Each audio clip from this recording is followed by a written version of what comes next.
Tatawin ko muna ba sa bahay o mag-iiwan muna ako ng something sa mailbox? Tingnan mo kung saan yung mas mababaw na bakod. Katumalon. Biro lang. Okay, so normally, I think that's a very, that's a very wide question. That's most likely applicable to a lot of people.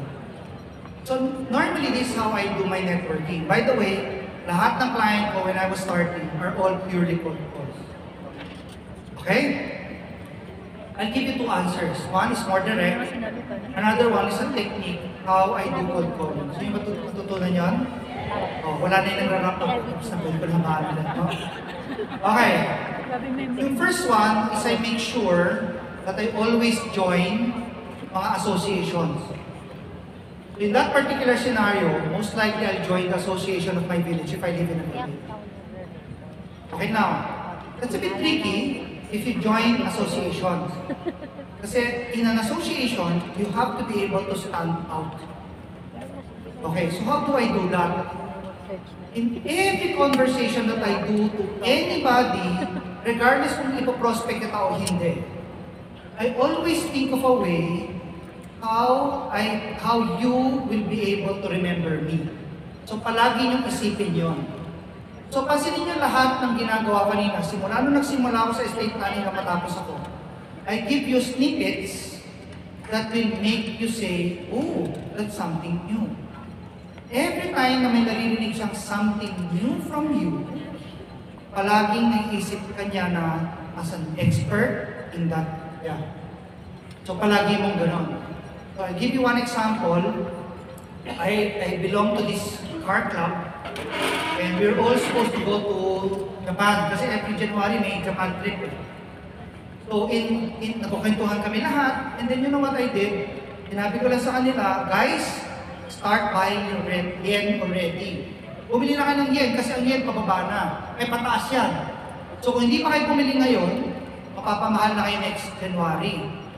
Napakasimple, correct? But what does that say? Pagtungkol sa pera, ikaw tatanungin ko. People started asking na, bakit ko nasabi yun? So, at some point, nagkukwentuhan na kami, nakikinig na sila sa akin dun sa bakit pag-appreciate ng yen. So that's what I do. Okay, number two, okay. Ano si Joy? Si Joy, wala si Joy. Si Joy, kanina nagkukwentuhan kami, tinanong ko kung si Joy. May asawa na siya, so sorry, wala na kayong pag-asa guys. So for example, si Joy, dalaga siya ngayon. Sample lang ha. Wala naman asawa mo dito. So si Joy, kunyari, dalaga ngayon. Tapos biglang, ikaw, kaibigan mo si Joy. Sabi mo, Joy, may rereto ako sa'yo. Okay, kung kayo yung reretohan, ano pakiramdam mo? Kayo yung makakit, yes, wow, sige, come on. Pero kung na maisip nyo, ha? May pakipot pa yan. Sabihin ko, hindi, okay lang. Tapos sinasabi ko yung kay Joy, Joy, grabe ka mukha ni Piolo Pascual. At tunay na lalaki. Keyword, tunay po na lalaki. O ano nga yung sabihin ni Joy? Wapo. Ha? Oh, hindi gusyante. He owns restaurants. Diba? God-fearing. Diba? Mabait. Masipag. Grabe, ano sabihin ni Joy? Sige, now na. Correct? Anong ginawa ko doon? Always remember this. Why people will talk to you. In the minds of people, minds of anybody that you're gonna talk to, there's always a risk and return. Palagi isipin yun. Ang pumapasok sa isip niya, risk and return. Risk and return. The risk of wasting my time talking to you versus the return that I will get if I talk to you. Okay? Now, kailan niya kakausapin? Pag feeling niya yung return mas mataas kaysa doon sa risk. So what do you do? Tataasan mo yung return, tataasan mo yung benefit, di ba? Para mas mataas na to, kakausapin ka na niya. But you see, that is a seesaw. Kung gusto mo mas mataas yung return, hindi mo kailangan palakihin palagi yung return. The other technique is, you reduce the risk. The risk of wasting his time to you. What did I do to Joy kanina? I did not increase the benefit. I reduced the risk of her meeting the client. So hindi pa niya nakakausap yung kliyente. Meron na siyang good impression kung sino yung papakilala mo. Make sense, guys? Question, how do I do that? Number one, ito yung palaging ginagamit natin. Sabi sa atin, pag meron kang client, magtanong ka ng magtanong. Okay, ma'am, ilang taon ka na?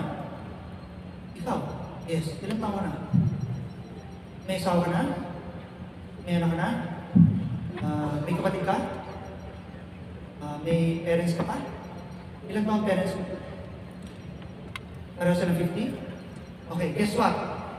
In the last 3 minutes, feeling ba niya, wow, ang galing! Ang daming tinanong sa akin ng advisor! Ang dami ko natutunan! Yung ba sa tingin niya? Yung ba sa tingin mo ka nangyari? Or, oh my God, I just wasted 3 minutes of my life.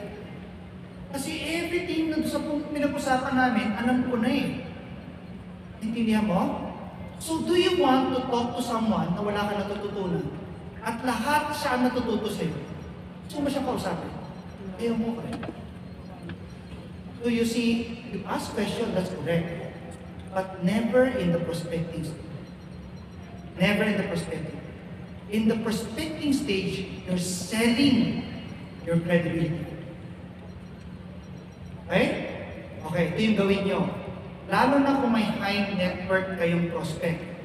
The moment na nagkaroon kayo ng appointment, before even go to the appointment, do this.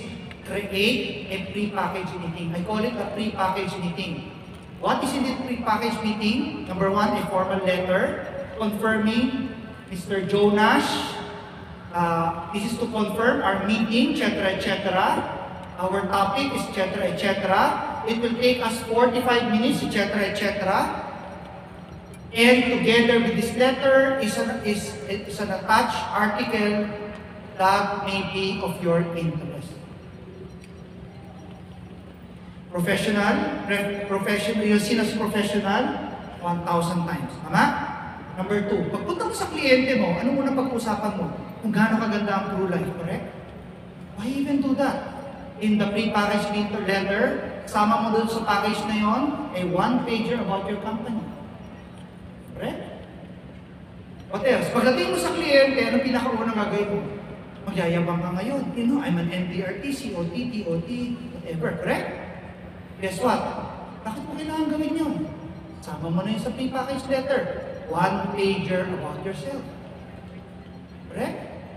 And kung ano man ang topic na pag-uusapan mo, guess what? Put an article or topic that you're gonna talk about. Tama? So para pagdating nito, pag binigay ko sa kliyente to, lahat ng pipilitin mong sabihin sa kanya on your first meeting, nagawa mo na kagad. All you need to do, when I get there, you know the first thing that I will say, how did you find the article? Did you find that helpful? That's how I start the conversation. Straight to the point, diretso na kagad kami sa topic na gusto namin pag-usapan. Hindi ko na kailangan i-proceed na sa true. Hindi ko na kailangan pagmalaki na TOT, COT, MDRT. Lahat yan, nagawa na niya. So even before you meet the person, he already have a good impression of you. Okay? Is that helpful, guys? Yes. Alright, thank you so much, Sir Melvin Esteban. Guys, let's all stand up again and give Sir Melvin a round of applause, please. And may we call on all our district managers for a photo-op session and awarding of certificates.